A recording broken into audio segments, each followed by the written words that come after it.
ओम नमः सिद्धेभ्यः।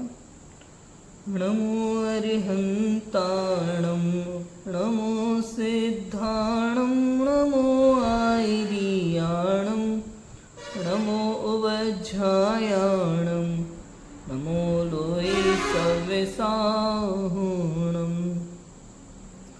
मंगलमय मंगलकरण वीतराग विज्ञान नमो ताहि जाति भय अरहंतादि महान। करि मंगल करि हो महाग्रंथ करन को काज।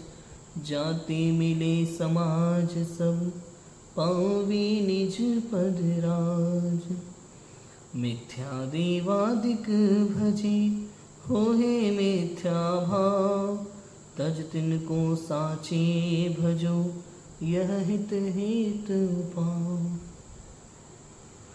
आचार्य कल्प पंडित टोडरमल जी द्वारा विरचित मोक्ष मार्ग प्रकाशक ग्रंथ छठवां अधिकार हमारा चल रहा है, कुदेव कुगुरु और कुधर्म का प्रतिषेध, जिसमें कुदेव का निरूपण, उसके श्रद्धान आदि का निषेध, व्यंतर आदि का स्वरूप, उनके पूजने का निषेध और क्षेत्रपाल पद्मावती आदि के पूजने का निषेध। इतनी बातें तो हमने करी हैं, इतना हमने पढ़ा है।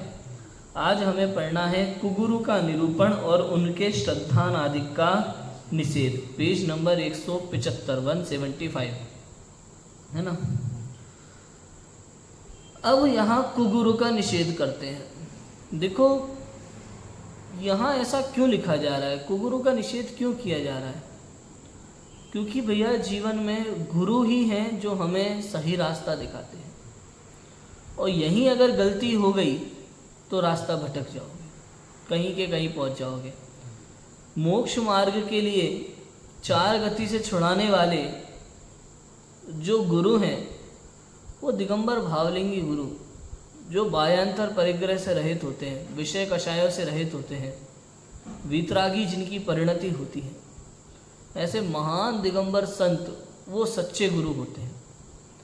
किंतु वर्तमान में जिनकी विषय कषाय भरी पड़ी है, अंदर में सांसारिक कार्यों में लगे पड़े हैं, बहुआरंभ बहुपरिग्रह बहुत इकट्ठा रखा हुआ है, लेकिन फिर भी वे अपने आप को गुरु कहलवाते हैं और संसार उन्हें गुरु मानता भी है। और ऐसे गुरु उस डॉक्टर के समान है जिसने पढ़ाई तो नहीं की लेकिन आज ऑपरेशन करने जा रहा है, मरीज मर जाएगा। ऐसे कुगुरु इस जीव को संसार से चार गति 84 लाख योनियों में डाल देने वाले हैं। स्वयं निगोद में जाएंगे, आपको लेके जाएंगे साथ में। इसलिए किसी भी जीव का सबसे बड़ा कर्तव्य है अपने गुरु की पहचान पहले करें, अपने गुरु का पहले निर्णय करें। लौकिक गुरुओं के विषय में हम कितना सोचते हैं, कौन से स्कूल में बच्चे को डालना, कौन से में नहीं डालना, कितना विचार करते हैं। क्यों? केवल इस भव के भविष्य को देखते हुए हमें विचार करना पड़ता है कि कौन सा टीचर उसके लिए सही है, कौन सा नहीं है। जो शिक्षक कहलाता तो है, लेकिन जिसका पढ़ाई अच्छी नहीं है, हम उसके यहाँ अपने बच्चे को नहीं पढ़ाना चाहते। तो अगर आपको मोक्ष मार्ग चाहिए, सच्चा सुख चाहिए, और आपने जिनवाणी के अनुसार दिगंबर गुरु की पहचान नहीं की और किसी को भी गुरु मान लिया, तो निश्चित रूप से आप चार गति 84 लाख योनियों में भटकने वाले, पक्का है। अब ऐसे कितने ही जीव है संसार में जो गुरु मानते हैं स्वयं को, और गुरु के नाम पे जो कुगुरु हैं, केवल विषय कषाय का पोषण करते हैं, अपने मान आदि का पोषण करते हैं। उन सब की अपन यहाँ चर्चा करने वाले हैं। देखो लिखा है आगे, कुगुरु के श्रद्धान आदि का निषेध करते हैं। जो जीव विषय कषाय आदि अधर्म रूप तो परिणमित होते हैं और मानादिक से अपने आप को धर्मात्मा मानते हैं, धर्मात्मा के योग्य नमस्कार आदि क्रिया कराते हैं, अथवा किंचित धर्म का कोई अंग धारण करके बड़े धर्मात्मा कहलाते हैं, बड़े धर्मात्मा योग्य क्रिया कराते हैं। इस प्रकार धर्म का आश्रय करके अपने को बड़ा मनवाते हैं। वे सब कुगुरु जानना, क्योंकि धर्म पद्धति में तो विषय कषाय आदि छूटने पर जैसे धर्म को धारण करे वैसा ही अपना पद मानना योग्य है। भाई समझने की बात है, आज संसार में थोड़ा सा लोगों को बता के कि हम धर्म कर रहे हैं, अपने आप को एक महंतपना प्रकट कर लेते हैं। अपने आप को गुरु मनवाते हैं, पूजा करवा देंगे, पाठ करवा देंगे और अपने आप को गुरु कहलवाने लगेंगे। थोड़ा एक सामान्य श्रावक से थोड़ा अलग वेश बना लेंगे और स्वयं को गुरु मनवाते हैं। यहाँ कहते हैं भाई गुरु का सबसे बड़ा लक्षण है विषय कषाय छूटना चाहिए। जब तक विषय कषाय नहीं छूटे तब तक वो गुरु हो सकता। विषय कषाय मतलब क्या है?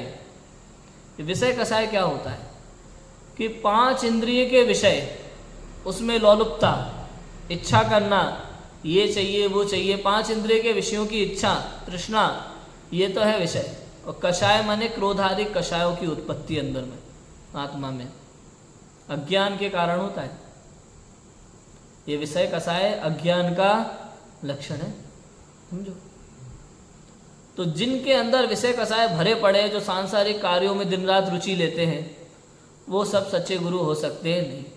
भैया लौकिक गुरु सब करेगा, वो उसका एक अलग मैटर है, उसके पद की मर्यादा में उसको क्या करना क्या नहीं करना वो निर्णय है।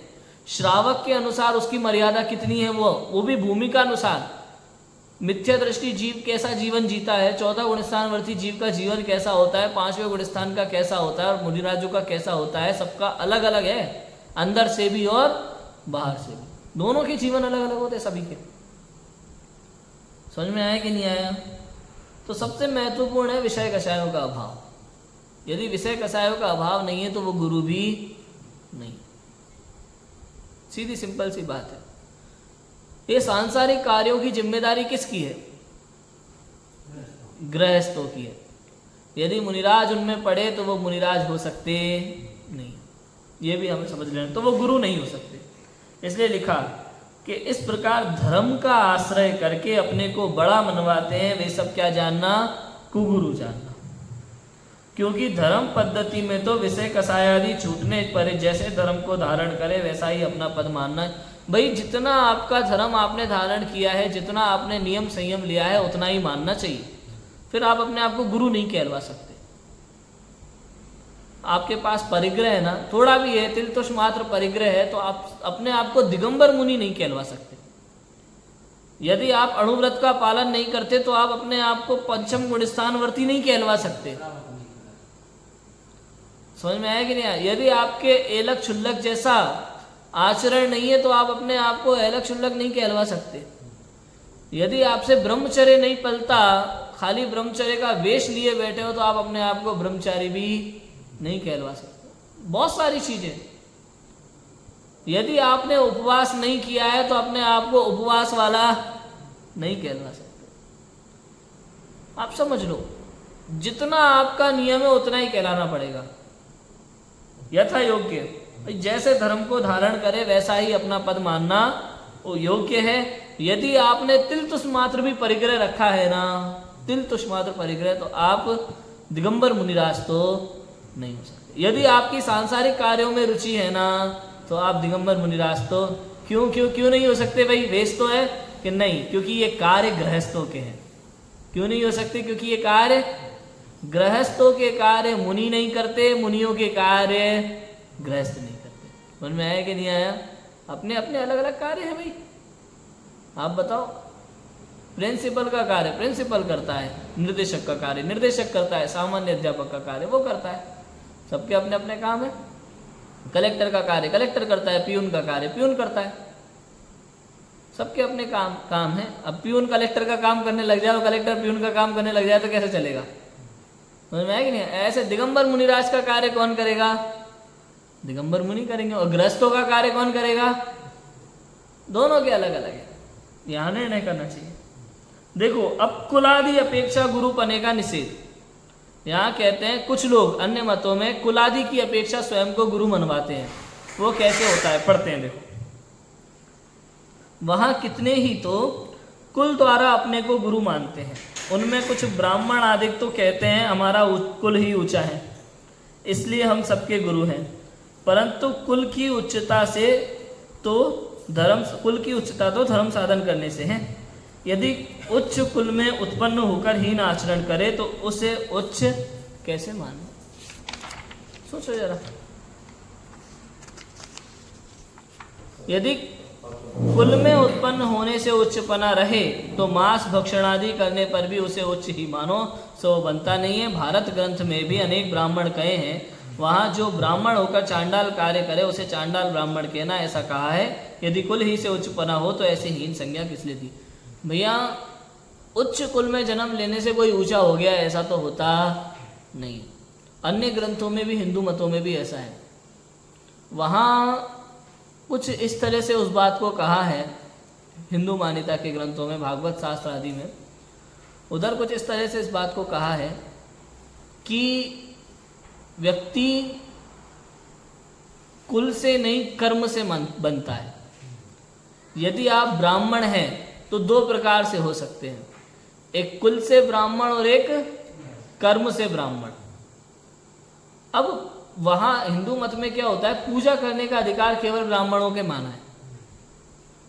तो वहाँ उन्होंने ये भी कहा गीता में, कृष्ण के उपदेश को लेकर के उन्होंने कहा गीता में, हिंदू मान्यता में, कि भाई कृष्ण कहते हैं कि जो ब्राह्मण का पुत्र है लेकिन उसको वेदों का अभ्यास नहीं है, जो ध्यान आदि का चिंतन आदि नहीं करता, तत्व चिंतन नहीं करता, वो पूजा का अधिकारी नहीं है। और जो कुल से तो ब्राह्मण नहीं है लेकिन उसको वेदों का अभ्यास है और तत्व चिंतन आदि करता है, तो वो कर्म से ब्राह्मण है और उसे पूजा का अधिकार है। ऐसा कहा है, देख लो।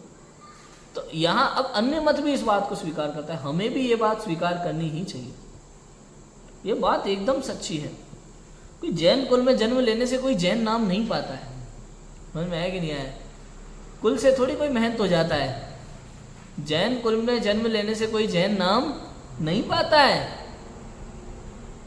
जैन के लक्षण तो दिखे भाई, जैन के सामान्य लक्षण 3 कहे हैं कि भाई एक तो कंदमूल इत्यादि का त्याग, रात्रि भोजन का त्याग और नित्य देवदर्शन, पानी छान के पीना। रात्रि भोजन त्याग, कंदमूल त्याग, ये सब एक में आ गया। नित्य देवदर्शन और छना हुआ पानी, ये मुख्य लक्षण है जैन कहलाने के। इतना नहीं करते तो आप जैन हो सकते नहीं। आपने जैन कुल में जन्म तो लिया पूर्व पुण्य के उदय से, लेकिन वर्तमान में आप जैन कुल को कलंक लगाने वाले महापापी हैं। ऐसा है, समझ में आ रहा है कि नहीं आ रहा? तो कर्म से व्यक्ति, और कोई अजैन हो और वो इन नियमों का पालन करे तो वो जैन हुआ कि नहीं हुआ? बताओ। गौतम कौन थे? ब्राह्मण थे। मुनि दीक्षा ली के नहीं ली? मुनि दीक्षा लेके 4 ज्ञान प्रकट हुए कि नहीं हुए? गणधर पद पे आए कि नहीं आए? पूज्य हुए कि नहीं हमारे? जैन हुए कि नहीं? और जिन हुए कि नहीं? बताओ। तो कुल से कोई मतलब नहीं है। व्यक्ति कर्म से महान बनता है, कुल से नहीं। ऐसा कहना चाह रहे हैं, कुल से कोई महान बनता नहीं है। हमारे गुरुदेव श्री दिगंबर जैन है कि श्वेतांबर जैन है? बताओ। कुल से तो श्वेतांबर जैन है लेकिन कर्म से दिगंबर जैन है। अब देखो श्रीमद जी कुल से श्वेतांबर, और वैष्णव में तो पिता वैष्णव थे, माता श्वेतांबर जैन थी। अब देखो, लेकिन बाद में दिगंबरत्व स्वीकार किया। उन्होंने वो लिखा अपूर्व अवसर। अब सोचो, निर्ग्रंथ मुनि बनने की भावना भाई उन्होंने, बाह्य अंतर परिग्रह सहित। ऐसा है। हाँ, अपूर्व अवसर ऐसा किस दिन आएगा, कब होगा बायांतर निर्ग्रंथ में। बहुत अच्छी भावना भाई, बहुत सुंदर भावना भाई उन्होंने अपूर्व अवसर में। बड़ा ही सुंदर काव्य है। कैसे उस समय वो भाव जिस समय चलते ना, अंदर से निकलती है ऐसी भावना। बड़ी उत्कृष्ट भावना हो रही होगी उनकी उस समय, जिस समय उन्होंने अपूर्व अवसर लिखा होगा। ये काव्य कोई ऐसे लिख ही नहीं सकता। काव्य अंदर से निकलता है, अंदर में वो भावना तीव्र गति से चल रही होती है, तब वो काव्य में बन के आते हैं मोती जैसे शब्द। तो ऐसा होता है। तो कहने का अर्थ ये, व्यक्ति कुल से महान नहीं बनता। किससे बनता है? कर्म से बनता है। और देखो क्या लिखा, वैष्णव शास्त्रों में ऐसा भी कहते हैं कि वेद व्यासादिक मछली आदि से उत्पन्न हुए, वहां कुल का अनुक्रम किस प्रकार, मतलब ये उनके यहाँ सब शास्त्र स्ववचन वादित हैं, कभी कुछ कहते हैं कभी कुछ कहते हैं, कभी कहते हैं कुल से महान होता है और कभी कहते हैं भाई यहाँ लिखा है कि वेद व्यासादि मछली से उत्पन्न हुए, फिर वो महान कैसे हुए, 176 पेज नंबर, वहां कुल का अनुक्रम किस प्रकार रहा, तथा मूल उत्पत्ति तो ब्रह्मा से कहते हैं, इसलिए सबका कुल एक ही है। अब लगाओ, वहां तो वो है ना, एको ब्रह्मा द्वितीयो नास्ति, सब एक ही है, ब्रह्मा से उत्पन्न हुए, ब्रह्मा में विलीन हो जाने वाले, तो फिर तो सबका एक ब्रह्मा कुल हुआ। इतनी सारी जाति भेद क्यों कर रखे हैं फिर दुनिया भर में, वो भी गलत है। और उनके यहाँ वैष्णवों के यहाँ, हिंदुओं में नीची जाति वाले को मंदिर में प्रवेश नहीं है भैया, दलितों को, हरिजन को वहाँ मंदिरों में प्रवेश तक नहीं देते, जबकि वो उन्हीं भगवान को मानते हैं, एक ही भगवान को मानते हैं, और एक वो ब्रह्मा द्वितीय नास्ति ये भी मानते हैं, सब ब्रह्मा से उत्पन्न हुए उसी में मिल जाते हैं ये भी मानते हैं, उसके बाद भी जाति भेद मानते हैं। और तो छोड़ो, उनके भगवान भी इस भेद को नहीं मिटा सके, और नहीं मानो तो देख लो उनकी महाभारत, उस कर्ण को लास्ट तक न्याय नहीं दिया कृष्ण ने, सामने के सामने। भाई आप तो थे ना भाई, सबको सुधारने ही आए थे ना, क्यों हिम्मत नहीं की कि जाति भेद को मिटा सके, कुछ नहीं। मैं नहीं मानता, दुनिया मानती है, तुम्हारा सामान्य व्यक्ति तो रहे ना, फिर तुमने क्या खास किया करके, समझ में आ रहा है कि नहीं आ रहा। इससे सिद्ध होती है ये सब चीजें, सब कुछ कल्पित है उधर। तो कदाचित कहोगे ऐसा है तो उच्च नीच कुल विभाग किस लिए मानते हो, सो लौकिक कार्यों में असत्य प्रवृत्ति भी संभव है, धर्म कार्य में तो असत्यता संभव नहीं है, इसलिए धर्म पद्धति में कुल अपेक्षा महंतपना संभव नहीं है, धर्म साधन से ही महंतपना होता है। ब्राह्मण आदि कुलों में महंतपना है सो धर्म प्रवृत्ति से है, धर्म प्रवृत्ति को छोड़कर हिंसादि पाप में प्रवर्तने से महंतपना किस प्रकार होगा। ये ब्राह्मण कुल आदि में, जैन कुल आदि में जो महंतपना माना जाता है, बड़ी जाति, बड़ी जाति क्यों है, ये बड़ी जाति छोटी जाति का अंतर ही क्यों है पता है, क्योंकि छोटी जाति हिंसक है और बड़ी जाति अहिंसक है, ये सबसे बड़ा अंतर है। ये बड़ी जाति जो कहा जाता है कि छोटी जाति के घर का पानी भी नहीं पीते, छुआछूत मानते हैं, इसके पीछे सबसे बड़ा कारण क्या है, इसलिए नहीं कि वो दलित हैं, वो नाली साफ करते हैं, गटर साफ करते हैं, इसलिए हम उनके घर का पानी नहीं पिएंगे, इसलिए नहीं। अरे तो हम भी करते हैं ना अपने घर में, उसमें क्या अंतर रहा, तो फिर अंतर कहाँ रहा कि उनके घर में मांस पकाया जाता है, वो जीते जागते जानवर को बड़ी क्रूरता से मार देते हैं और उसको खा जाते हैं, उनकी इतनी क्रूरता है। तो जिनके घर में एक जीव की हिंसा होती हो उसे मार कर खाते हो, उनके घर का पानी भी पीना हमारे लिए पाप है। समझ में आया कि नहीं आया। इसलिए जैन शास्त्रों में कहा ऐसे लोगों को यदि आप देख भी लेते हो तो जाके नहा लेना, रत्नकंठ शावकाचार्य में लिखा है, पढ़ना, ऐसा लिखा है। ऐसे लोगों को, मांस भक्षी लोगों को देखना भी पाप कहा, इनकी नज़र पड़ जाए तो नहाना चाहिए आकर के, इतना लिखा है। और आज भी बुंदेलखंड में अपनी तरफ उस तरफ आज भी ऐसा होता है, जो बुजुर्ग लोग हैं ना, पुराने लोग, वो लोग आज भी जितनी बार घर से बाहर जाते हैं ना, आकर के सबसे पहले नहाते हैं, तब रसोई में प्रवेश करते हैं, नहीं तो नहीं करते, ऐसा नियम है। समझ में आया कि नहीं आया। हमारी नानी करती है आज भी। आप हमारी नानी के घर में किचन में हम लोग नहीं जा सकते कोई भी, यदि आप बाहर से आए हो तो पहले आपको नहाना पड़ेगा, शुद्ध वस्त्र पहनने पड़ेंगे, तब आप किचन में प्रवेश कर सकोगे, नहीं तो नहीं। नियम है ऐसा, ऐसा होता है। समझ में आया कि नहीं आया। तो इसलिए लिखा है ये सब चीज़ें। ब्राह्मण कुलों में महंतता है सो धर्म प्रवृत्ति है, धर्म प्रवृत्ति को छोड़कर हिंसादि पाप में प्रवर्तने से महंतपना किस प्रकार रहेगा। महंतपना हिंसा और अहिंसा से, जातियों से नहीं है। लोगों को जातियों का पता नहीं है एक्चुअली, मैं आपको सच बताऊं, ये जातियां क्या हैं भाई। आप पुराण पढ़ो, हिंदू मान्यता में भी इस बात का है, 4 प्रकार के वर्ण हैं। कितने वर्ण हैं? 4 प्रकार के। ये वर्ण किस आधार पे बांटे गए हैं पता है आपको? कर्म के आधार पे, कामों के आधार पे। हाँ, जैसे जो शूद्र कहा जाता है, शूद्र का मतलब ऐसा नहीं नीची जाती है, शूद्र मतलब शिल्पकार, जो महल बनाते हैं, पत्थरों की वो जो मूर्तिकारी इत्यादि का काम करते हैं, शिल्पकारी का काम करते हैं, उनको कहा शूद्र जाति। वैश्य, वैश्य का मतलब होता है व्यापारी, क्षत्रिय माने राजा, रक्षा करने वाले, राजा महाराजा, रक्षा करने वाले, राजकुमार। उसमें होता था पहले के टाइम पे, ऐसा ही था भाई साहब। आप क्या सोच रहे हो, सेना की ताकत नहीं थी एक राजकुमार से लड़ ले। राजकुमार का बलि एक अलग होता था, पुण्य से क्यों उदय से ये सब चीजें थी। अब नारायण और बलभद्र दोनों मिलके कितनी तुम्हारी लाखों की सेना हो, दो अकेले काफी है उनके लिए, सेनाओं के लिए इतना बल होता था।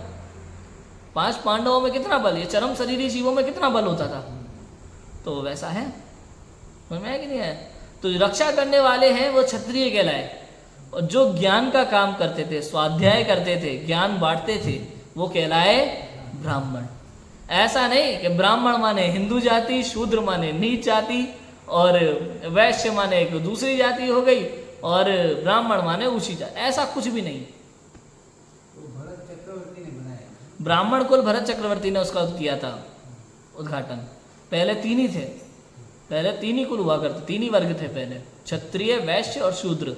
बाद में जब एक समय था नियम संयम व्रत आदि का, ये 10 लक्षण इत्यादि का, अष्टानिका का, तब इन ब्राह्मणों ने उपवास संयम किए थे और शास्त्र इत्यादि का स्वाध्याय किया था, तब उनको उस अपेक्षा से सम्मान दिया था।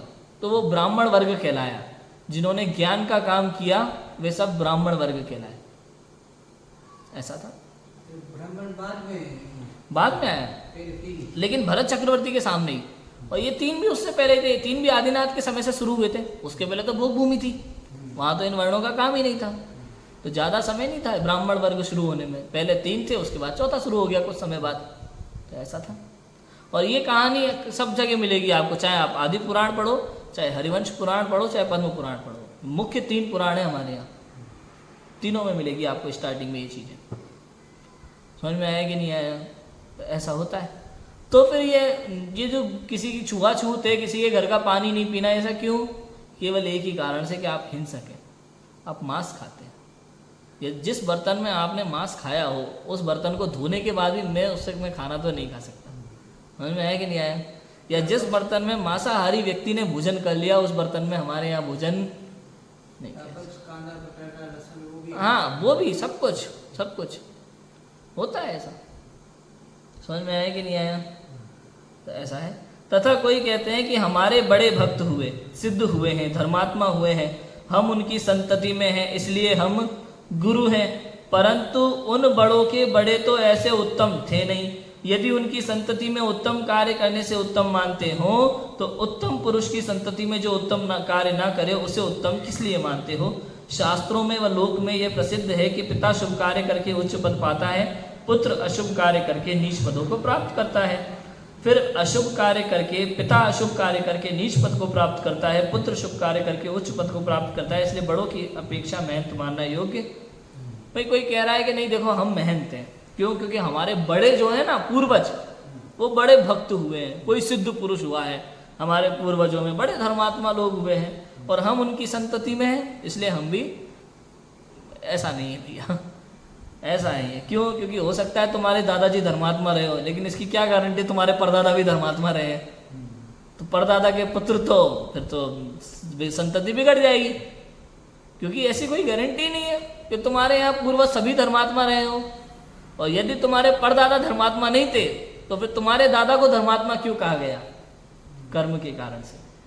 क्योंकि परदादा के कर्म भले ही बेकार हो, लेकिन दादा के कर्म धर्मात्मा वाले थे, और दादा के कर्म धर्मात्मा वाले हैं, लेकिन तुम्हारे कर्म धर्मात्मा वाले नहीं है, तो तुम्हें भी धर्मात्मा कहा जा सकता। और जगत में ऐसा देखा जाता है कि भाई पिता जो है अच्छे कार्य करता है और पुत्र बुरे कार्य करता है, और कहीं पुत्र बुरे काम करता है तो पिता अच्छे काम करता है। जगत ऐसा जानता है, देखता है। तो इसलिए कुल आदि की अपेक्षा मेहनत मानना उचित नहीं, ऐसा है। इस प्रकार कुल द्वारा गुरुपना मानना मिथ्या भाव जानना। तथा कितने ही पट्ट द्वारा गुरुपना मानते हैं। पूर्व काल में कोई महंत पुरुष हुआ हो, उसकी गादी पर जो शिष्य प्रतिशिष्य होते आए हों, उनमें उस महत पुरुष जैसे गुण न होने पर भी गुरुपना मानते हैं। यदि ऐसा ही हो तो उस गादी में कोई परिस्त्री गमनादि महापाप करेगा, वह भी धर्मात्मा होगा, सुगति को प्राप्त होगा, परंतु यह संभव नहीं है। और वह पापी है तो गादी का अधिकार कहाँ रहा? जो गुरु पद योग्य कार्य करे वही गुरु है। भाई गुरु का निर्णय तो उसके योग्य कर्म से होता है, किसी का भी निर्णय कर्म से होता है, गुरु का ही क्यों? किसी का भी निर्णय उसके कर्म से ही होता है। यहाँ परंपरा नहीं चलेगी। हाँ, ये परंपरा नहीं चली। अब ये पट्ट शिष्य मतलब क्या? आचार्य अपना पद जब शिष्यों में से किसी को विशेष जान करके देते हैं कि ये योग्य है, उसे वो अपना आचार्य पद देते हैं। जब भी किसी आचार्य की समाधि होती है ना, तो ऐसा नियम होता है, वो आचार्य पद त्याग करके किसी योग्य मुनि को अपना आचार्य पद देते हैं और स्वयं किसी दूसरे संघ में जाकर के रहते हैं। और वहाँ भी उनको ऐसे ही नहीं मिल जाता आश्रय, दूसरे संघ में जाते हैं, वहाँ लोग पहले 3 दिन उनकी चर्या देखते हैं, वहाँ के आचार्य, दूसरे संघ के आचार्य, फिर उनको संघ में सामान्य साधु का प्रवेश मिलता है। इस तरह से समझ में आया कि नहीं आया? फिर जब उनकी समाधि का समय आता है तो वो लोग समाधि कराते हैं। ऐसा नियम है शास्त्रों में, मूलाचार आदि में लिखा है, पढ़ना, इस तरह का नियम है। अब पट्ट शिष्य समझ में आया कि गुरु अपना आचार्य पद देते हैं, वो पट्ट शिष्य कहलाता है। अब गुरु तो थे, ठीक है, थे, योग्य थे, लेकिन शिष्य उतना योग्य है कि नहीं? उसको निर्यापक क्यों कहते हैं? हाँ, निर्यापक जो आचार्य पद छोड़ के दूसरे संघ में जाते हैं ना, हाँ, वो निर्यापक क्या, वो उनकी सेवा? निर्यापक माने सामान्य साधु, अच्छा, सामान्य साधु जिन्होंने अपना आचार्य पद त्याग दिया, ऐसा। और इसका कुछ अलग अर्थ भी होता हो तो वो भी हो सकता है। निर्यापक तो वो अन्य साधु में जो उसकी समाधि कराना है, उसको हाँ। बोलते हैं ना निर्यापक। नहीं, एक्चुअली मुझे उस कंफर्म नहीं पता। 48 लिखते हैं। हाँ, हो सकता है ऐसा, क्योंकि इसमें कई सारे भेद हैं और उनके सबके भेदों के अर्थ भी अलग अलग हैं और मुझे उनके सारे भेदों के अर्थ नहीं पता है, तो ऐसा है। ठीक है, तो गादी का अधिकार कहाँ रहा? जो गुरु पद योग्य कार्य करे वही गुरु है वास्तव में। जो गुरु पद के योग्य कार्य करता है वास्तव में वही गुरु है, ऐसा है। तथा कितने ही पहले तो स्त्री आदि के त्यागी थे, बाद में भ्रष्ट होकर विवाहादि कार्य करके गृहस्थ हुए। कितने ही, अब देखो कई लोग क्या करते हैं, ब्रह्मचर्य नियम ले लेते हैं, स्त्री आदि के त्यागी हुए तो बाद में नहीं पलता, किसी से मिलना जुलना हुआ, बातें हुई तो शादी भी कर लेते हैं। मेरे पास ऐसे वर्तमान के उदाहरण भी है, लेकिन ऐसा होता है, समझ में आया कि नहीं आया? उनकी संतति अपने को गुरु मानती है, परंतु भ्रष्ट होने के बाद गुरुपना किस प्रकार रहा? अन्य गृहस्थों के समान यह भी हुए, इतना विशेष हुआ कि ये भ्रष्ट होकर गृहस्थ हुए, इन्हें मूल गृहस्थ धर्मी गुरु कैसे माने? ये रुद्र थे ना, शंकर जी, शंकर रुद्र, उन्होंने यही तो किया था। समय दृष्टि है? नहीं नहीं, हाँ, द्रव्यलिंगी मुनिराज थे, तो मिथ्या दृष्टि। हाँ, मिथ्या दृष्टि। अब वो दिगंबर मुनिराज थे और बाद में स्त्रियों को नहाते हुए देखा, काम भाव की इच्छा जागी, तो उन्होंने शादी भी की और कई शादियां करी, एक नहीं। तो ऐसा भी हो सकता है। जीव कहाँ कब फंस जाए कुछ कह नहीं सकते भैया, कब जीव के कैसा कर्म का उदय आता है, कब जीव ऊंचे से नीचा गिरता है, कुछ कहा नहीं जा सकता। भावलिंगी संत भी हो जाते हैं, रिद्धियाँ प्रकट हो जाती हैं, उसके बाद कोई अनंतानुबंधी कसाय का उदय आ जाता है, बड़े स्थान गिर जाता है, पहले में आ जाते हैं सीधा, ऐसा भी हो जाता है, और नरक आदि में जाते हैं सीधे फिर। तथा कितने ही अन्य तो सर्व पाप कार्य करते हैं, एक स्त्री से विवाह नहीं करते और इसी अंग द्वारा गुरुपना मानते हैं। ब्रह्मचारी जी कितने ही पाप कर लेते हैं, सब करेंगे, लेकिन खाली विवाह नहीं करेंगे और स्वयं को गुरु मानते हैं, बहुत बड़ा त्यागी तपस्वी समझते हैं। परंतु एक अब्रह्म ही तो पाप नहीं है, हिंसा परिग्रह आदि भी पाप है, उन्हें करते हुए धर्मात्मा गुरु किस प्रकार माने? तथा वह धर्म बुद्धि से विवाह आदि का त्यागी नहीं हुआ हो, परंतु किसी आजीविका व लज्जा आदि के प्रयोजन से विवाह नहीं करता या होता नहीं है, ऐसा भी मान लो, ठीक है कि नहीं? यदि धर्म बुद्धि होती हो तो हिंसा आदि किस लिए क्या बढ़ाता? तथा जिसके धर्म बुद्धि नहीं है, उसके शील की भी दृढ़ता नहीं रहती और विवाह नहीं करता, तब परिस्त्री गमनादि महापाप उत्पन्न करता है। ऐसी क्रिया होने पर गुरुपना मानना महाभ्रष्ट बुद्धि है। ऐसा भी होता है भैया संसार में। देखो मैं सच बता रहा हूँ, सभी को ऐसा विचार करना चाहिए, गुरु का निर्णय तो स्वयं लेना ही चाहिए। गुरु ही हैं जो आपकी जीवन से नैया पार लगाने वाले हैं। नहीं तो ऊपर ना, नहीं तो डूब जाओगे ऊपर ना। गहराई में, समुद्र में। इसलिए गुरु का निर्णय करना, आप ये मत सोचना अरे इतना तो चलता है, इतना तो चलता है तो बस सब चल जाए ब्राह्मण नरक निगोद में, क्या ना, फिर इतना तो चलता है, लेना बार बार जन्म मरण, मनाते रहना प्रति समय जन्मदिन नरक निगोद में, यही होगा। क्योंकि गुरु तो गुरु होते हैं।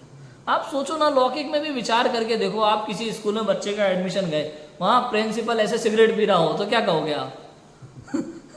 गुटखा खा रहा हो तो क्या सोचोगे? भाई ऐसे तो टीचर नहीं हो सकते। तो इधर भी तो हम विचार करते हैं ना। ऐसे ही कोई वेश तो ऊंचा ले रखा है और परिग्रह आदि रख के बैठे, तो वो गुरु कैसे हो सकते? समझ में आया कि नहीं आया? इतना विचार तो करना ही चाहिए। अब देखो, तथा कितने ही किसी प्रकार का भेष धारण करने से गुरुपना मानते हैं, परंतु भेष धारण करने से कौन सा धर्म हुआ कि जिससे धर्मात्मा गुरु माने? वहाँ कोई टोपी लगाते हैं, कोई गुदड़ी रखते हैं, कोई चोला पहनते हैं, कोई चादर ओढ़ते हैं, कोई लाल वस्त्र रखते हैं, कोई श्वेत वस्त्र रखते हैं, कोई भगवा रखते हैं, टाट पहनते हैं, मृगछाला रखते हैं, राख लगाते हैं इत्यादि अनेक स्वांग बनाते हैं। कोई शीत उष्णादिक नहीं सहे जाते, लज्जा नहीं टूटी थी तो पगड़ी जामा इत्यादि प्रवृत्ति रूप वस्त्रादि का त्याग किस लिए किया? उनको छोड़कर ऐसे स्वांग बनाने में धर्म का कौन सा अंग हुआ? गृहस्थों को ठगने के अर्थ ऐसे भेष जानना। यदि गृहस्थ जैसा अपना स्वांग रखे तो गृहस्थ ठगे कैसे जाएंगे? और इन्हें उनके द्वारा आजीविका तथा धनादिक का मानादिक का प्रयोजन साधना है, इसलिए ऐसे स्वांग बनाते हैं। भोला जगत स्वांग को देखकर ठगाता है, वो धर्म हुआ मानता है, परंतु ये भ्रम है। मतलब जगत में अनेक प्रकार के वेश लोग धारण करते हैं। भगवा वस्त्र, सफेद वस्त्र, टोपी, चोला, ये पहनना, वो पहनना, राख लगाना, पूरा मुंडन करा लेना, 50 तरह की चीजें। उनको थोड़ा सा बस गृहस्थों से अलग दिखना है बस, और गुरु बन गए। समझ में आया कि नहीं आया? हाँ, तो कोई टोपी लगा के अपने आप को महान समझ लेता है कि हमने बहुत बड़ा काम कर लिया। तो ऐसे लोग गुरु बन जाते हैं और लोग मानते हैं। मेरे को पता है, आश्चर्य इस बात में नहीं है कि ऐसे लोग गुरु बनवाते हैं अपने आप को, आश्चर्य इस बात में कि लोग मानते हैं। समझ में आया कि नहीं आया? मूर्ख है ना भाई। जीव ऐसी है, प्रवृत्ति ऐसी, अनादि से जीव की प्रवृत्ति ऐसी है कि विषय कषाय की तरफ भागता है, और जो जीव विषय कषायों में ही उलझाता रहता है उसी को गुरु मान लेता है। मालूम है, कोई व्यक्ति सच्ची बात बताए तो भी तुम्हारी बात कौन सुनेगा, लोगों को मजा ही नहीं आता, समाज को तो मजा चाहिए। अपने यहाँ भी भाई सब 10 लक्षण अष्टानिका में कार्यक्रम होते हैं, हम कहते हैं भैया शास्त्र के अनुसार ये गलत है। हाँ ठीक है, तुम अपनी शास्त्र की बात अपने पास रखो। क्यों? क्योंकि कोई आएगा ही नहीं फिर हमारे यहाँ। तो कार्यक्रम, मतलब कार्यक्रम किस लिए? मनोरंजन के लिए। और विद्वान भी किस लिए बुलाना? मनोरंजन के लिए। तो जो मनोरंजन कराए उसे वो गुरु मान लेते हैं। भाई जो समाज को मनोरंजन कराए और मजे दिलाए, आराम से नाच नचाए, वो हमारे गुरु। और जो शास्त्र की बात बताए उसको कहते तुम भगो भाई सब, तुम्हारा यहाँ कोई काम नहीं है। समझ में आया कि नहीं आया? मेरे साथ तो ऐसा कई बार हुआ है। सुनने में आती है ऐसी बातें बहुत। उन्हें कोई मतलब नहीं है शास्त्र क्या कहता है, कोई मतलब नहीं है जिनवाणी क्या कहती है। हमें तो ये देखना है भीड़ कहाँ इकट्ठी हो रही है, बस ये इसका नाम धर्म। पब्लिक आना चाहिए और मजा आना चाहिए, बस नाम होना चाहिए, थोड़ा अखबार में फोटो आए, इसका नाम। उनके लिए धर्म की परिभाषा बहुत हल्की है। समझ में आया कि नहीं आया? ऐसा है। और ऐसे लोग अपना स्वांग रखते हैं, थोड़ा सा अलग वेश बना लेते हैं, लोग उनको गुरु मान लेते हैं और उनसे इनकी आजीविका भी चलती है। क्यों? इनका मनोरंजन करवा रहे हैं ना, तो मनोरंजन करवाते हैं, पैसा अच्छा लेते हैं। पैसे से कोई मतलब नहीं है कि मनोरंजन उन्हें मिल रहा है ना, तो आराम से काम हो जाता है उनका। ऐसा होता है। देखो कहा उपदेश सिद्धांत रत्नमाला में ऐसा कहा है, गाथा कहिए, जह कुवि वेसारतो मुसिज माणो विमण्णये हरिसम तह मिच्छ वेश मुसिया गयम पिण मुणंति धम्मणिहिम। क्या लिखा कि जैसे कोई वेश्यासक्त पुरुष धनादिक को ठगाते हुए भी हर्ष मानते हैं, उसी प्रकार मिथ्या भेष द्वारा ठगे गए जीव नष्ट होते हुए धर्म धन को नहीं जानते। अर्थात कि इन मिथ्या भेष वाले जीवों की शुश्रूषा मतलब सेवा आदि से अपना धर्म नष्ट होता है, उसका विषाद, उसका दुख नहीं है। मिथ्या बुद्धि से हर्ष करते हैं, खुशी मनाते हैं। वहाँ कोई तो मिथ्या शास्त्रों में जो वेश निरूपित किए हैं उनको धारण करते हैं, परंतु उन शास्त्रों के कर्ता पापियों ने सुगम क्रिया करने से उच्च पद प्ररूपित करने में हमारी मान्यता होगी व अन्य जीव इस मार्ग में लग जाएंगे, इस अभिप्राय से मिथ्या उपदेश दिया है। उसकी परंपरा से विचार रहित जीव भी इतना विचार नहीं कर पाते कि सुगम क्रिया से उच्च पद होना बतलाते हैं। सो यहाँ कुछ दगा है, भ्रम से उनके कुछ खोए हुए मार्ग में कबत्ते। मतलब आप सोचो, विचार करो जरा, कितनी बड़ी बात है। जैसे कोई वेश्यासक्त पुरुष जानता है मेरा पूरा धन खर्च हो रहा है इसमें, फिर भी ठगाता है, उसी तरह से ये व्यक्ति मिथ्या भेष वाले गुरुओं से ठग जाता है, उनकी सेवा करता है, उसका धर्म धन नष्ट होता है, समय नष्ट होता है, कोई कार्य नहीं बनता। लेकिन एक ये उसको मजा बहुत आता है, मनोरंजन हो जाता है उसका, विषय कसाय में मन लगता है ना, उसको भी विषय कसाय अच्छा लगता है, वो अपना काम निकालने हाँ, की कोशिश करता है, वो भी इसलिए अपना, उसको पालता पोसता है। बिल्कुल बिल्कुल। और फिर वो ऐसा ही है, इसलिए तो कहा जैसा गुरु वैसा ही चला जाए नरक में ठेलम ठेला, ऐसा है। दोनों विषय कसाय के लोलुपी हैं और दोनों एक जैसे मिल जाते हैं, जैसा ही गुरु वैसा ही चला जाए नरक में ठेलम ठेला, ऐसा होता है। फिर उनको समझ में नहीं आता, जब इन्होंने इतना सुगम बता दिया, खेल खेल में धर्म बता दिया, तो कुछ तो गड़बड़ है। वो मनोरंजन कोई धर्म बता रहे हैं, इसका मतलब यहाँ कुछ ना कुछ गड़बड़ है। इतना दिमाग लगाता ही नहीं आदमी, क्या करें। कोई शास्त्रों में तो कठिन मार्ग निरूपित किया है, वह तो सदेगा नहीं, पर अपना ऊंचा नाम धराए बिना लोग मानेंगे नहीं।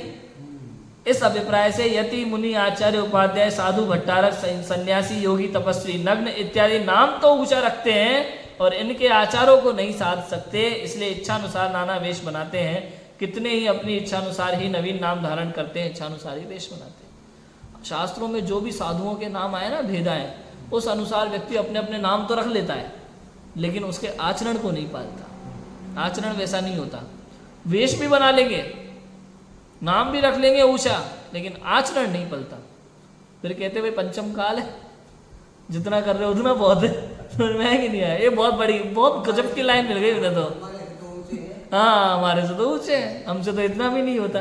प्रभु, महाअज्ञान है जीवों के अंदर, महाअज्ञान है, क्या करें। इस प्रकार अनेक वेश धारण करने से गुरुपना मानते हैं, सो ये मिथ्या है। यहाँ कोई पूछे कि वेश तो बहुत प्रकार के दिखते हैं, उनमें सच्चे झूठे वेश की पहचान किस प्रकार होगी?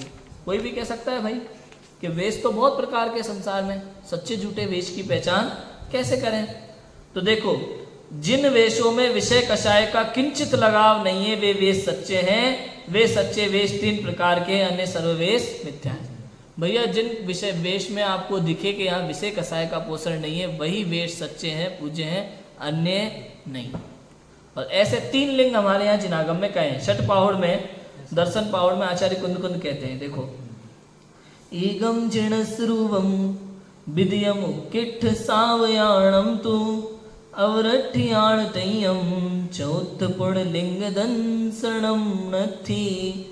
कि एगम जड़ स्वरूपम, एक तो जिनेन्द्र भगवान का रूप निर्ग्रंथ मुनिराज, और विद्यम दूसरे उक्किठ सावयाणम, उत्कृष्ट श्रावक माने एलक शुल्लक, 11 प्रतिमाधारी उत्कृष्ट श्रावक।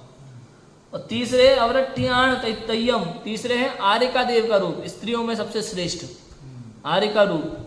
और चौथ पूर्ण लिंग दंसनम नथी, चौथा कोई दर्शन लिंग है ही नहीं, ऐसा कहते हैं। कि एक तो जिन स्वरूप निर्ग्रंथ दिगंबर मुनलिंग, दूसरा उत्कृष्ट शावकों का रूप, 10वीं 11वीं प्रतिमाधारी शावक का लिंग, तीसरा आर्यकाओं का रूप, यह स्त्रियों का लिंग है। ऐसे ये 3 लिंग तो श्रद्धान पूर्वक हैं, तथा चौथा कोई लिंग सम्यक दर्शन स्वरूप नहीं है। अर्थात इन 3 लिंग के अतिरिक्त अन्य लिंग को जो मानता है वह श्रद्धानी नहीं है, मिथ्या दृष्टि है। इन वेशियों में कितने ही वेशी अपने वेश के प्रतीति कराने के अर्थ किंचित धर्म के अंग को भी पालते हैं। जिस प्रकार खोटा रुपया चलाने वाला उनमें कुछ चांदी का अंश भी रखता है, उसी प्रकार धर्म का कोई अंग दिखाकर अपना उच्च पद मानते हैं। पहली बात तो इन 3 लिंग के अलावा कोई भी गुरुपद हो सकता नहीं है। दूसरी बात, यदि इन 3 लिंग को भी धारण करे और इन लिंग के योग्य आचरण नहीं कर पाए, तो थोड़ा जितना बने उतना करके अपने आप को गुरुपना बनाते हैं, ऐसा है। और खोटा सिक्का चल जाता है, ऐसा लिखा। थोड़ा धर्म का अंग दिखाकर अपना उच्च पद मानते हैं। यहाँ कोई कहे कि जो धर्म साधन किया उसका तो फल होगा, भाई क्या बात करते हो आप? तो कहते हैं कि भाई जिस प्रकार उपवास का नाम रखाकर कण मात्र भी भक्षण करे तो पापी है, और एक आसन का नाम रखाकर किंचित कम भोजन करे तब भी धर्मात्मा है, उसी प्रकार उच्च पदवी का नाम रखाकर उसमें किंचित भी अन्यथा प्रवर्ते तो महापापी है, और नीची पदवी का नाम रखाकर किंचित भी धर्म साधन करे तो धर्मात्मा है। इसलिए धर्म साधन तो जितना बने उतना ही करना, कुछ दोष नहीं है, परंतु ऊंचा धर्मात्मा नाम रखाकर नीच क्रिया करने से तो महापाप ही। ये बात हम सबको समझना चाहिए भैया, अपनी अपनी भूमिका के अनुसार।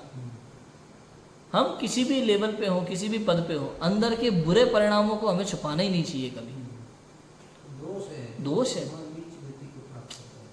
आज मेरे अंदर जितनी बुराई है ना, मैं खुल करके सामने कह सकता हूँ, मुझे कोई दिक्कत नहीं है। भाई आप बुराई तो मानोगे, उससे क्या बड़ी बात होगी? समझ में आया कि नहीं आया? लेकिन मैं क्यों घबराऊं? मैं जानता हूं ना मेरा परिणाम ऐसा ही है। समझ में आया कि नहीं आया? लेकिन मैं अंदर से तो कषाय के परिणाम रखूं, अंदर में तो विकारी भाव भर भर के रखूं, बाहर में कहूं नहीं मैं तो महान जीव हूं, तो ये तो छल है ना। और धर्म के मार्ग में ऐसा छल चलता नहीं है। कुल मिला के बात ये है, हम तो ये कह रहे हैं आप अपनी भूमिका के योग्य धर्म साधन करो, तो दिक्कत क्या है भाई? आप क्यों बड़ा पद लेना चाहते हो? आपसे प्रतिज्ञाएं तो सदती नहीं है, लेकिन लेना बड़ी प्रतिज्ञा, ये नाम बड़ा ही रखना है, बड़ा धर्मात्मा कहलाना है। क्यों क्यों जबरदस्ती? आप जैसे हो वैसे दिखाने में दिक्कत क्या है? नहीं, मान कषाय छल है, धर्म के साथ छल है 100%। आज मैं अगर सच बोल रहा हूं यहां बैठ करके, जो क्वालिटी मेरे अंदर नहीं है ना, और कोई उस क्वालिटी की प्रशंसा करे तो मुझे अंदर से प्रसन्नता नहीं होती कभी भी। मैं कह देता हूँ आपको लगता है ऐसा, मुझे मेरी असलियत पता है। दोष बड़ा है। मुझे पता है आप जो कह रहे हो वो है ही नहीं मेरे अंदर क्वालिटी, सच है ही नहीं है। स्वीकार करने में कोई दिक्कत नहीं है मुझे, तो बचा रहेगा भाई, मुझे पता है ना। और मुझे क्यों बुरा लगेगा अगर मेरे अंदर वो परिणाम विद्यमान है? तो है, मैं क्या करूं बताओ? मैं जानता हूं कि ये बुरा परिणाम है, मैं जानता हूं कि मुझे इसका त्याग करना चाहिए, लेकिन है तो है ना अभी, मैं क्यों बुरा मानूं, क्यों दुखी हूं? पंच परावर्तन में इस जीव के ऐसा कौन सा बुरा परिणाम है जो नहीं रहा हो? बताओ। पंच परावर्तन में कितने बुरे बुरे परिणाम करके तू कौन कौन सी गति में गया है, और कितने ही अच्छे परिणाम तूने किए हैं। तो क्या छोटे मोटे अच्छे परिणामों के गीत गाता रहता है कि फलाना आदमी तो बहुत महान? अरे क्यों? तूने कई बार ऐसा किया है और उसके फल में स्वर्ग जाके आया है। अरे वो तो बहुत ही बुरा आदमी है। क्यों? तूने कई बार ऐसा काम किया और उसके फल में नरक जाके आया है। बता, समझ में आया कि नहीं आया? क्या अच्छा क्या बुरा, क्या छुपाने की बात है? ये सब जो है संसार में दिखते हैं ना, इनमें कोई अपना है ना कोई पराया है। यही सारे रिश्तेदार अनंत भवों से बनते आ रहे हैं, अलग अलग रूप में हमारे साथ ही घूमते फिरते आ रहे हैं, और इन्होंने भी वो सारे कर्म किए जो हम कर रहे हैं। समझ में आया कि नहीं आया? क्या बुराई है, क्या भिन्नता है, बताओ मुझे। नाम तो एक ही है ना हम सबका। क्या नाम है हम सबका? संसारी। समझ में आया कि नहीं आया? एक ही तो संज्ञा है हम सभी की। जब तक संसार में सुख नजर आता है तब तक संसारी। मैं संसारी की परिभाषा बहुत प्रकार की कर सकते हो भाई। संसार में रहने की वजह से तो 13वें गुणस्थान वर्ती को भी संसारी कहा है, लेकिन मैं तो एक सिंपल परिभाषा बता रहा हूं आपको। जिसको संसार पसंद आता है, जिसको संसार में सुख नजर आता है, वास्तव में वो संसारी है, वो सच्चा संसारी है। समझ में? सच्चा संसारी कौन? कि जिसको संसार में सुख नजर आता है वो सच्चा संसारी है। बाकी दिगंबर मुनिराज आदि सच्चे संसारी नहीं है। समझ में है कि नहीं है?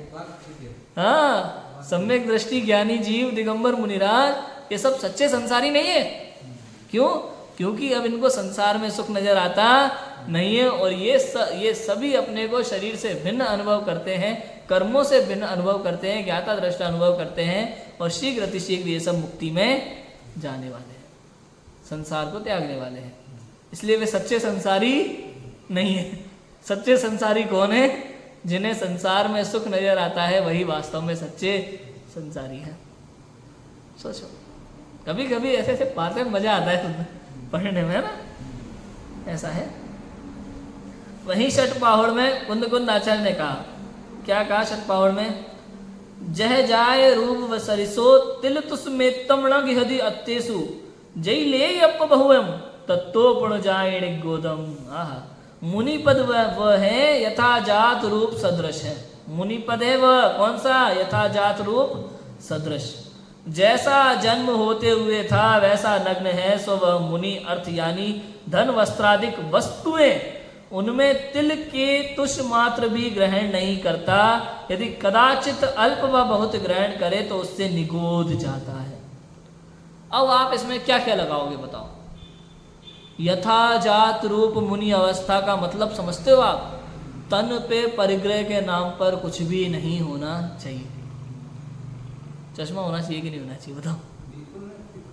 भाई सवाल ही पैदा नहीं होता। यथाजात बोले तो वहाँ यथा जात मुद्रा तो यथापात। अब कौन सा बालक जो है पेट से चश्मा लगा के पैदा होता होगा बताओ?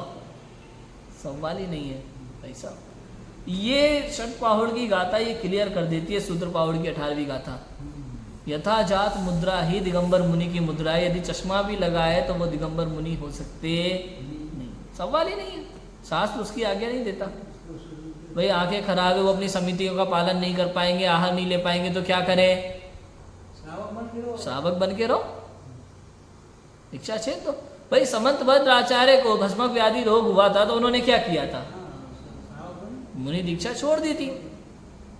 भाई अपनी इंद्रिय विषय की लोलुपता से यदि आप दीक्षा छेदन करते हो एक अलग पाप, उसका बहुत बड़ा पाप है। लेकिन इस कारण से करते हो उसका एक अलग नियम। भावों का फल है जैन धर्म में तो भैया, जैन धर्म में तो अभिप्राय का फल है ना। वहां अभिप्राय शुभ है कि भाई मुझसे मुनि धर्म नहीं पल पा रहा है और अगर मैं ऐसे रहूंगा तो इससे मुनि धर्म का अपमान होगा, तो इसलिए मुझे ये पद छोड़ना। तो इसमें कोई पाप नहीं है, उससे धर्मात्मा कहलाएगा। घर में रह करके जितना हो सके आप चश्मा लगाओ, उस घर में रह करके जितना बन सकता है उतना धर्म करो, उससे वो धर्मात्मा कहलाएगा। लेकिन उस वेश में करेगा तो पापी कहलाएगा। ऐसा है, समझ में आया कि नहीं आया? लिखा है देखो, पूर्ण अप बहुयम तत्तो पूर्ण जाय गोदम। यदि अल्प परिग्रह भी रखेगा तो कहाँ जाएगा? निगोद में जाएगा। जरा सा भी रखेगा तो निगोद जाएगा। उनको नाचारे की बात है निश्चित रूप से, और ये सत्य है। जरा सा मोह भाव नहीं होता भैया। एक संयम के दो साधन होते हैं, पीछी और कमंडल। किसी से कोई लेना देना नहीं। विहार भी करते हैं तो कहाँ से कहाँ निकलते हैं पता नहीं लगता, किसी को कोई अपेक्षा नहीं होती। कौन आगे आ रहा है कौन पीछे जा रहा है कोई मतलब नहीं होता। वो पूरे एरिया समिति पूर्वक बस चलते जाते हैं और जहाँ मन होता है वहाँ बैठ जाते हैं। कोई ऐसा निश्चित नहीं होता नहीं आज 15 किलोमीटर चलना है कल 20 किलोमीटर। कई बार लोग ऐसा कहते मिलते हैं कि भाई उनको फलानी जगह पहुंचना था, पंचकल्याणक कराने थे तो 50 किलोमीटर चलना है, 100 किलोमीटर चलना है, 500 किलोमीटर चलना है, इतना ही टाइम है, कैसे चलेंगे क्या कर। तुम क्यों परेशान हो रहे भाई? दिगंबर मुनिराज श्रमण हैं, उनके जीवन में कोई श्रम नहीं होता। वो कल के कार्यक्रम के लिए आज हाँ नहीं बोलते, अगले फल के लिए। हाँ तुम नाम चाहते हो पत्रिका में पूछ करके भाई फलानी तारीख को कहा, फलानी तारीख कौन ने देखी भैया? हमारी आपकी तरह थोड़ी है कुछ भी कह देंगे। एक एक वचन की एक एक शब्द की कीमत होती है। मुनिराज का वचन कभी असत्य नहीं होता। दिगंबर मुनि का वचन कभी असत्य होता नहीं है भाई साहब। अगर उनने कह दिया इस जगह पहुंचूंगा और नहीं पहुंच पाए, उनका वचन असत्य हो गया, वचन भंग हो गया। एक एक चीज बहुत बहुत बड़ी बात है। दिगंबर मुनि बनना कोई हंसी खेले मजाक है, कोई घर की बात है? लोगों को तो मजाक लगता है कोई भी पद, भाई क्या फर्क पड़ रहा है, ठीक है। और अभी तो बिल्कुल ऐसे दोस्त जैसे मानते हैं श्रावक मुनिराज को, हमारे साथ ही तो घूम रहे हैं। बहुत ही गलत है। उनको तो पता ही नहीं है मुनिराज का लेवल क्या होता है, उनको तो पता ही नहीं है मुनिराज की महिमा क्या है, उनसे क्या उम्मीद करें, और जानने की इच्छा भी नहीं है। समझ में आया कि नहीं आया? ऐसा है लोगों का। यहाँ देखो, गृहस्थ पने में बहुत परिग्रह रखकर कुछ प्रमाण करे तो भी स्वर्ग मोक्ष का अधिकारी होता है। तो बहुत परिग्रह रखे गृहस्थ में प्रमाण करके तो भी स्वर्ग का अधिकारी है। मुनि पने में किंचित परिग्रह धारण करने पर भी निगोदगामी होता है। इसलिए ऊंचा नाम लिखाकर नीची प्रवृत्ति करना युक्त, सीधी सिंपल बात ये भाई, ऊंचा नाम रखाकर नीचे कर्म करना युक्त नहीं। देखो, हुंडा अवसर्पणी काल में एक कलिकाल वर्त रहा है। इसके दोष से जिनमत में मुनि का स्वरूप तो ऐसा है जहाँ बाह्यांतर परिग्रह का लगाव नहीं है, केवल अपने आत्मा का आप रूप अनुभव करते हुए शुभाशुभ भावों से उदासीन रहते हैं। और अब विषय कषायक्त जब मुनि पद धारण करते हैं, वहाँ सर्व सावध्य के त्यागी होकर पंच महाव्रतादि अंगीकार करते हैं, श्वेत रक्तादि वस्त्रों को ग्रहण करते हैं, भोजन आदि में लोलुपी होते हैं, अपनी पद्धति में बढ़ाने में उद्यमी होते हैं, वह कितने ही धनाधिक भी रखते हैं, हिंसादि करते हैं, नाना आरंभ करते हैं, परंतु अल्प परिग्रह ग्रहण करने का फल निगोद कहा है। तब ऐसे पापों का फल तो अनंत संसार ही होगा। और लिखो आगे, देखो लोगों की अज्ञानता तो देखो, कोई एक छोटी प्रतिज्ञा भंग करे तो उसे पापी कहते हैं, और ऐसी बड़ी प्रतिज्ञा भंग करते देखकर भी उन्हें गुरु मानते हैं, उनका मुनिवत सम्मान आदि करते हैं। शास्त्र में कृत कार्य अनुमोदना का फल कहा है, इसलिए उनको भी वैसा ही फल मिलता है। हाँ? वैसा ही फल लगेगा भैया। कृतकार्यता अनुमोदना का बराबर फल है। हमें यह समझना चाहिए, यहाँ हमें किसी की निंदा नहीं करनी है। हम यहाँ कभी किसी की निंदा नहीं करेंगे, निंदा नहीं है किसी भी जीव की यहाँ पे, सत्य जानना लेकिन सत्य है भाई। जिनवाणी क्या कहती है आपको ये तो मानना ही पड़ेगा। आप दो ही चीज है, या तो आप जिनवाणी मान सकते हो या फिर कुगुरु को मान सकते हो। यदि आप कुगुरु को सच्चे गुरु मानते हो तो फिर आप देवसास गुरु का, तीनों का निषेध करते हो। अब बताओ कौन ज्यादा बड़ा। कोई कहता है भाई आप मुनिराज को नहीं मानते, आप गुरु भक्त नहीं। हम कह रहे हैं हम देवसास गुरु तीनों के भक्त हो, तीनों के भक्त हैं। लेकिन यदि तुम कुगुरु को सच्चा गुरु मानोगे तो तुम देवसास गुरु तीनों के विरोधी हुए, आप तीनों के विरोधी हो गए। ऐसा है, समझ में आया कि नहीं आया? मुनि पद लेने का क्रम तो यह है कि पहले तत्व ज्ञान होता है, पश्चात उदासीन परिणाम होते हैं, परिशहादि सहने की शक्ति होती है, तब वह स्वयं मुनि होना चाहता है और तब श्री गुरु मुनि धर्म अंगीकार कराते हैं। ये कैसी विपरीतता है कि तत्व ज्ञान रहित विषयासक्त जीवों को माया से वह लोभ दिखाकर मुनि पद देना, पश्चात अन्यथा प्रवृत्ति कराना, ये तो बड़ा अन्याय है। बात समझ में आ रही है कि नहीं आ रही? इतनी सिंपल सी बात है भैया। मुनि पद लेने का क्रम ऐसा है, पहले तत्व ज्ञान होना चाहिए, जैन दर्शन की जानकारी तो हो, पता है नहीं, बैठ जाओ पहले। आप बताओ ना, अरे परीक्षा में एंट्रेंस एग्जाम के बिना कभी जॉब मिलती है क्या किसी को? एंट्रेंस एग्जाम में पूछा जाता है ना भाई आप इस काम के लायक हो कि नहीं हो, तभी तो जॉब। इंटरव्यू क्यों लिए जाते हैं? जब इंटरव्यू में आपको ये देखा जाता है कि आप इसके काम के लायक हो कि नहीं हो, पहले से आपको पढ़ाई लिखाई करके सब आना पड़ता है, तब आपको जॉब मिलती है। समझ में आया कि नहीं आया? तो फिर ये तो भाई मोक्ष मार्ग की बात है, पूरे जैन शासन की इज्जत का सवाल है। समझ में आया कि तुम्हारी एक गलती और काम खत्म। हम कई बार कहते हैं, हम लोग आपस में मजाक करते हुए, शास्त्री लोग अपने क्लासमेट वगैरह से, देख भाई ऐसा है, अपने पूरे शास्त्रियों की इज्जत अपने हवाले है, अपन ने एक गलत काम किया और शास्त्रियों की इज्जत हवाले। समझ में आया कि नहीं आया? बहुत बड़ी जिम्मेदारी है, बहुत बड़ी जिम्मेदारी है, कोई मजाक थोड़ी ना है। समस्त शास्त्रियों की इज्जत अपने ऊपर लदी हुई है। हमसे एक गलत काम हुआ, कुल हो गया ना, कुल हो गया। हाँ कुल हो गया, पूरी तरह से काम खत्म। लोग क्या कहेंगे फिर लोग? तो ऐसे ये एक दिगंबर मुनि मतलब पूरे जैन दर्शन की जिम्मेदारी, अनादि अनंत पंच परमेष्टि की जिम्मेदारी, नौ देवताओं की जिम्मेदारी, और उस दिगंबर मुनि ने एक गलती की और जैन धर्म खत्म। समझ में आया कि नहीं आया? भाई जितना ऊंचा पद उतनी ऊंची जिम्मेदारी होती है, इतना तो हमें समझना ही चाहिए। इसलिए लिखा पहले तत्व ज्ञान होता है, फिर उदासीन परिणाम होते हैं संसार के प्रति, परिचय आदि सहने की शक्ति अंदर में आने लगती है, क्योंकि आत्मा की रुचि बढ़ती है ना, तो बाहर से रुचि घटती है, तो परिचय आदि सहने की शक्ति अपने आप आ जाती है। तब वह स्वयं मुनि होना चाहता है, तब श्री गुरु उसको मुनि धर्म की दीक्षा देते। इस प्रकार का यहाँ पे ये सब बताया। अब कल कुगुरु व उनके सेवन का निषेध कहाँ कहाँ शास्त्रों में आचार्यों ने किया है, प्रमाण सहित पंडित टोडरमल जी ने यहाँ लिखा है, उसकी चर्चा अपन करेंगे। अभी की बातों को विराम देते हैं। ओम नमः सिद्धि।